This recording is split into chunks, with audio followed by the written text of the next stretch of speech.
Hello everyone, আমরা এখন ননদের বাড়িতে এসেছি। আর এখানে বিকালে আমরা ঘুরতে এসেছি, খুব সুন্দর জায়গা।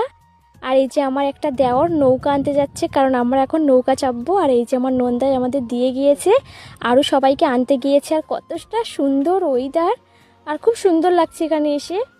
আর এই যে নৌকা তো আসছে আমাদের, আর আমরা এতে এখন উঠবো। তোমরা জাস্ট বুঝতে পারছো কতটা সুন্দর জায়গাটা। আর এই যে আমাদের সাথে আছে আয়াত আছে, আর আমার ননদের ছেলে। তো পরের ভিডিও আমরা কিভাবে নৌকা চাপছি অবশ্যই তোমাদের দেখাবো, আর তোমাদেরও কেমন লাগছে অবশ্যই কমেন্টে জানাবে। দেখতেই পাচ্ছ নৌকাটাও আমাদের কাছাকাছি এসে গেছে, আর বেশ ভালো লাগছে কিন্তু। আর এখানে এসে বেশ ভালো লাগছে আমাকে, শুধু আমার একা ভালো লাগছে না, সবাইকে কিন্তু ভালো লাগছে এখানে এসে। আর আয়াত তো ভীষণ খুশি, এখানে প্রচুর হাওয়া হচ্ছে। তোমাদের কেমন লাগছে অবশ্যই কমেন্টে জানাবে।